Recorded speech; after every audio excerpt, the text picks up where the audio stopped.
Hi guys, so I'm doing a LitChat today on a series that I have been dying to talk to you guys about, and that's the Mortal Instruments series by Cassandra Clare. So I have actually gone ahead and read all the 4 books from it, and I will, in the first part, I'll just explain a little bit what it's about for people who haven't read the books, and in the second half I'll go more into details, so that part will contain spoilers. So if you are interested in reading the books, then I will tell you at what point to shut off the video so that I don't ruin the stories for you. So this is the first one in the series, and it's called City of Bones. This is book 1, that's the cover. Book 2 is City of Ashes, and it looks like that. Book 3 is City of Glass. There's the cover. And the 4th one, which just came out very recently, is City of Fallen Angels. And it looks like that. Okay, so this is a series written by Cassandra Clare, and it's young adult fiction, and it's an urban fantasy genre. So urban fantasy means it's a fantasy story but set in modern day and age. So the story, most of the story takes place in New York City present day. I'll just quickly explain, if I can try and sum it up in a few words, what it's about. Basically the story is revolving around the main character, Clary Frey, and she meets this group of young teenagers in a club and discovers that there's this whole other fantastical world that she wasn't aware of before.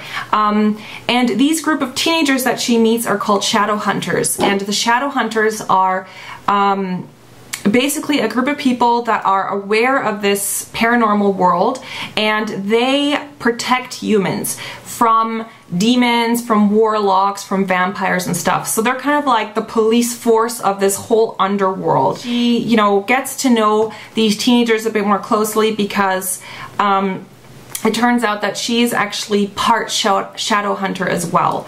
So she delves into this whole world and, you know, goes on all these adventures with these shadow hunters, learns more about the world, about their world, and about the underworld as well. And so the whole series chronicles the journey of Clary and these other characters. So there are a couple of the other main characters. One of the other main characters, or probably the most important character in the book, is Jace, and this is actually supposed to be Jace. And he is like a very, very powerful shadow hunter. The other thing that is interesting about shadow hunters is that they kind of have supernatural powers. Like, they're extremely strong, and they use these markings, like as you can see on his body, there's all these markings, and they use these markings to protect themselves when they have to battle against like evil forces and stuff. So I really, really enjoyed this series. If you do want to read them, you have to start with book 1. You can't just jump in the middle because you won't understand it, because the story is continuous. Okay, so if you haven't read the book series and you don't want to have any spoilers from this book, then turn off the video now, because I'm going to go in more into detail about the actual plot lines and stuff. Okay, now I wanted to talk, of course, about the love story between Clary and Jace. Personally, I loved the story, you know. I liked how Clary you know, was trying to get closer to Jace, but then because of all his turmoil with Valentine and stuff, how he was starting to pull away from her. And I think it's cool that, you know, Jace was such a multi-dimensional character. Like, he's on the outside this very rough and tough guy and very arrogant, but actually inside he's very like turmoiled, and he has vulnerabilities, and you know, Clary kind of finds out more about him as the series goes on. I thought the plot twist was interesting, how for a while you know, we were led to believe that they're actually brother and sister, and at that point I was like, oh no, they're never going to be together, and it's going to be this weird relationship, kind of incestuous. But then of course that gets resolved. It turns out that they're not brother and sister. I kind of knew that was going to happen, because I don't think the author would have spent as much time building up this romance and then just completely stop. Like, it wouldn't make any sense, and that wouldn't sell. I wasn't too surprised in a way that it ended up that they weren't brother and sister, but I think it was a cool plot twist. I think it was very daring, because the whole idea of incestuous love is not something that you see every day in a young adult fiction book. The other love story, of course, is the one between Alec and the warlock Magnus Bane, and I thought, again, cool that she went out there and did something different, like a gay love story is very daring for young adult fiction. I think that was cool. I wasn't 100% convinced on the actual love story between Alec and Magnus Bane.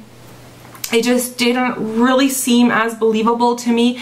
Obviously, Cassandra Clare didn't spend as much time on Alec and Magnus as she did on Clary and Jace, so maybe that's why. I personally also really liked Isabel. She was another one of my favorite characters. Simon, of course, was interesting and very central character as well. How, you know, he turns into a vampire and stuff.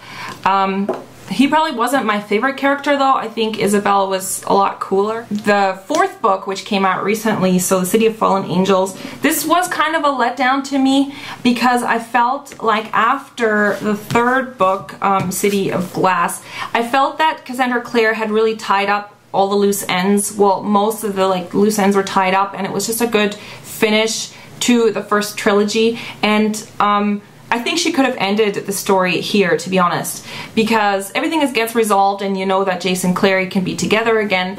And then when I got this one, the whole first half of the book is so slow, and it's just a lot of angstiness and emo-ness between Jace and Clary, and I just kind of got annoyed because it was like, you know, they went through 3 books trying to be together, but then they couldn't because they were brother and sister and stuff, and then that was resolved. So I was like, okay, now they can finally be together in this book. And then Cassandra Clare decided to make it really difficult for them anyway, and Jace, you know, pulled away from her for no reason. No reason was given in the beginning of the book, so you only found out at the end why he was doing that, you know, why he was pulling away from Clary. So the first half, I just really didn't enjoy it. I just really wanted these 2 characters to be together finally and to be able to be, you know, boyfriend and girlfriend. The plot twist at the end, how Jace, you know, has his, shares his blood with Sebastian against his will. And now probably in the next book, because she's releasing 2 more at least, so there's going to be 2 more books. I can just kind of see what's going to happen. I think she's going to draw out this Jace problem for the next 2 books. I mean, I'm not sure, but I just feel like she's starting to draw it out too long. You know, I just want these 2 guys to be together, and she's just kind of drawing that out because she knows that's what has hooked the readers on, because we want to see these 2 main characters together. When I did read these books though, because I have read Clockwork Angel, which is another Shadowhunter series that she wrote, and she wrote it as a prequel to this series, and now looking back on it, I think that it's a total cop-out because the characters are so similar and the story is so similar. Will is supposed to be a Jace kind of character, and then Tessa is Clary. So I feel like she kind of just ran out of ideas, which I think is a bit unfortunate. And I just quickly wanted to discuss the upcoming movie, and they have cast the character for Clary. I forget her name, but they cast her already, and I don't know this actress very well, but I looked up on Independent Movie Database, and from the visual aspect, I think she does look pretty good as Clary. I can totally envision her. And right now they're casting Jace, so that's going to be a really important casting, and they haven't decided on anyone. I know that Alex Pettyfer is in the running to be Jace, and when I found that out, I was like, oh my god, he would be a perfect Jace. He looks so much like how Cassandra Clare describes him in the book. I think he would be, from the visual aspect, he would be 100% perfect Jace. But apparently he hasn't accepted because he wants $10 million or something, which is ridiculous because he's a new actor. He's not, you know, he's not an established actor yet, so I don't know if he'll end up being Jace.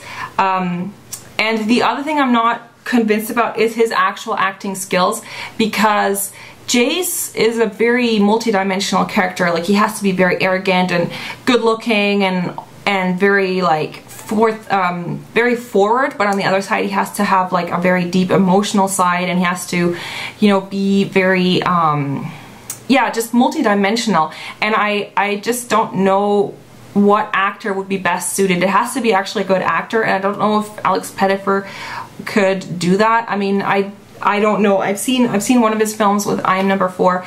He is very good looking, obviously. He would be perfect for on that side. But yeah, I know that he's like the fan favorite right now. I know that a lot of people want him, but who knows? We'll see who gets cast as Jace. So yeah, overall, I really did like this series. The writing is maybe not 100% perfect. Like, you can kind of see that Cassandra Clare does have her roots in fan fiction. She used to write Harry Potter fan fiction, and sometimes that really came through for me in the book. I got really sucked into it. I couldn't put it down. I wanted to read the next book right away. So I'm excited to see it. I'm excited to see how they will translate it to film. So yeah, really looking forward to that. So that's my review on the Mortal Instruments series. If you want to add your 2 cents, if you've read this series and you want to do a video response with your own review of it, you can do that below. And thanks so much for watching, guys. I'll see you next for the next Lit Chat. I'm reading a few different books right now, so I'm not sure which one I'm going to be reviewing next. But I hope you enjoyed anyways, and I will see you guys very soon. Bye-bye!